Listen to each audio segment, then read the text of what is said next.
Buffalo soldier, buffalo soldier. A photograph captures a moment. Will you survive? A newspaper clipping provides notes on the past. Buffalo soldier. But on the stage, history can truly find its voice. Buffalo soldier. It plays on our emotions. It draws in our emotions. It speaks to our spirits, you know. This understanding drove playwright Celeste Walker to document a tragedy that was surrounded by silence for more than 50 years. It being a military incident, military had a lot of control. They still do. They have their own laws, their own justice. Back in the early 1900s, this was something that they didn't want the public to know about. You know, so they chose to put it under the rug, so to speak. And like a lot of our history, we want to have to pull it out. In June 1917, the federal government announced it was going to build a military training camp near downtown Houston. Community leaders were elated.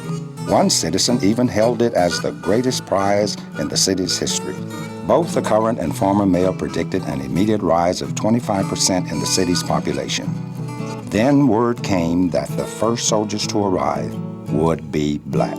They were probably sent to Houston because they were already in the Southwest at the time, and there wasn't really anybody else to send. It's hard to say that it was a really good decision. I guess we just came up of being afraid of authority, white authority, because it was never going to be for you. I was trying to give a sense of where blacks were at that time. I didn't want to show much of the action, any of the action, with the townspeople. You know, I just wanted it to all take place there in the barracks where we could really intimately get to know the men. All right, listen up. Okay, we're in a southern town now. Colored soldier can't run into a whole lot of trouble in a southern town if he ain't careful. Houston ain't like other places we've been stationed that way. Let the colored come and go as they please. It ain't like that here. They got a lot of rules for colored here.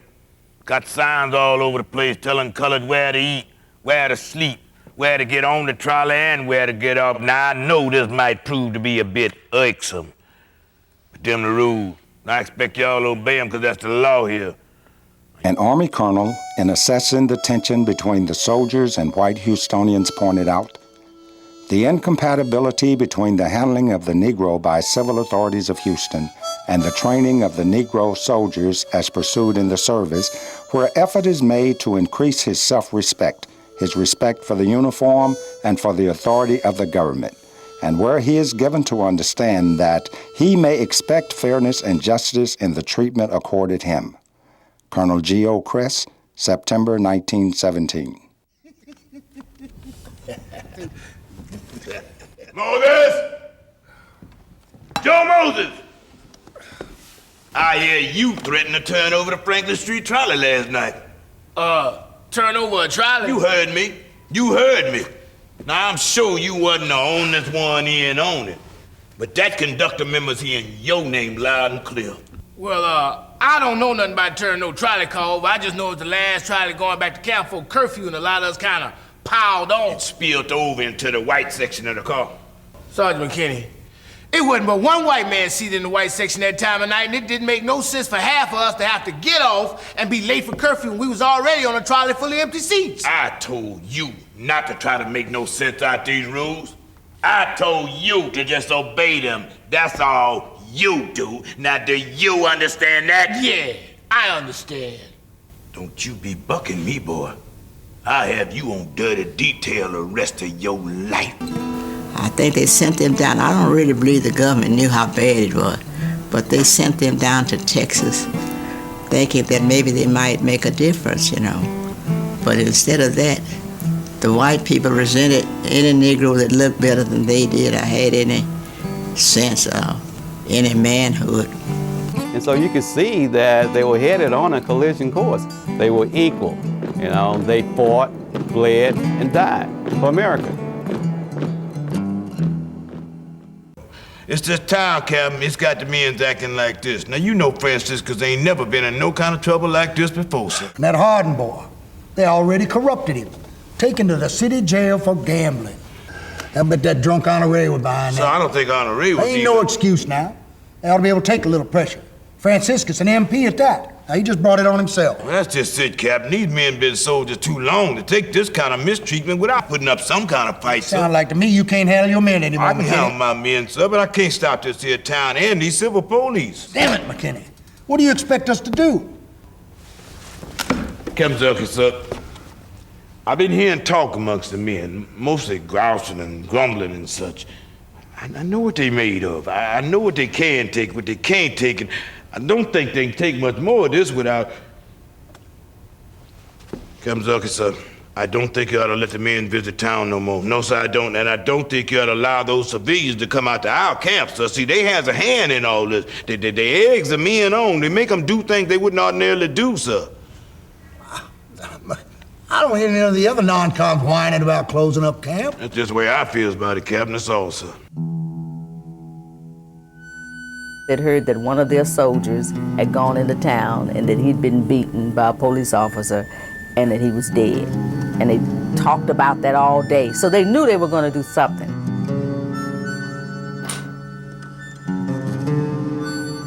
We had a neighbor, and she was very, very light-skinned. Her boyfriend told her earlier in the day, don't come out tonight because there's going to be trouble tonight and we're going to be shooting at everything that's not black.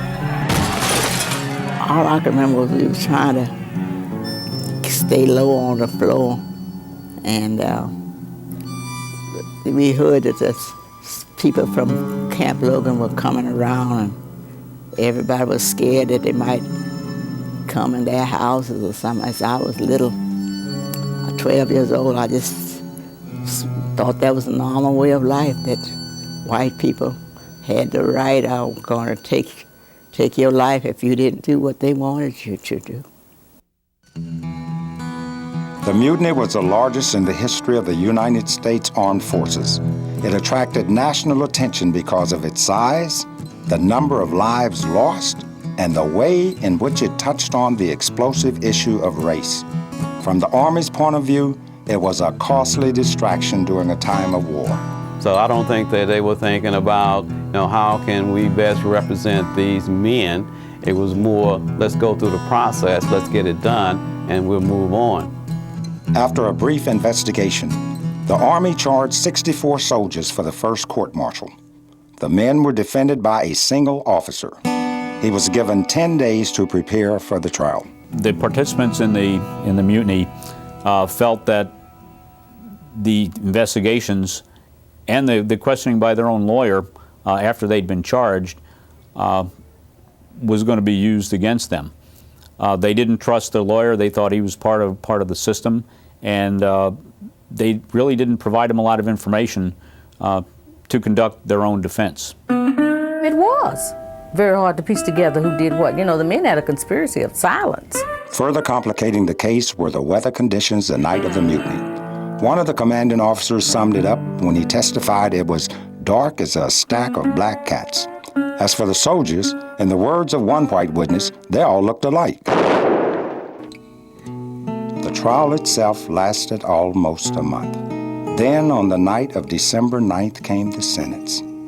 13 men were sentenced to death, and 41 to life at hard labor. 4 received shorter sentences, and 5 were acquitted. The only appeal or review was by the commanding general of the Southern Department.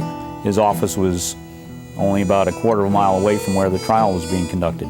So once he reviewed the case and approved the sentence, it would be carried out within hours, not more than about 1 or 2 days. The men's request to be executed by a firing squad was denied. 2 days later, at dawn, they were hanged. The Army carried out the execution in secrecy. The news media was informed that the sentence would be carried out at Camp Stanley, and I believe that was done to prevent any kind of a scene at the execution site. When they buried him, there was a glass bottle with the soldier's name and service number buried with him. And there was a wooden marker placed on each of the graves with just a number. These were mutineers who were executed for participation in a mutiny. That was deemed an appropriate way to mark the grave. It's sort of like someone being buried in a pauper's grave.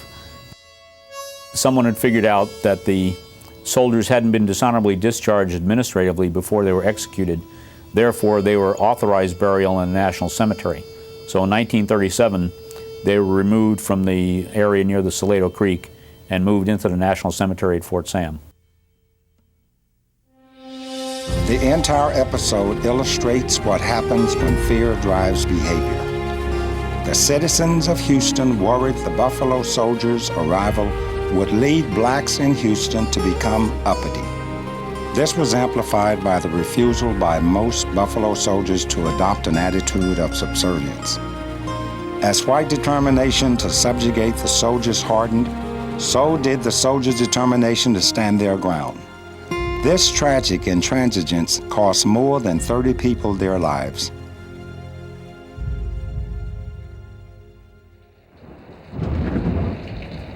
Buffalo soldier, Buffalo soldier, will you survive in this new land? Buffalo soldier, Buffalo soldier.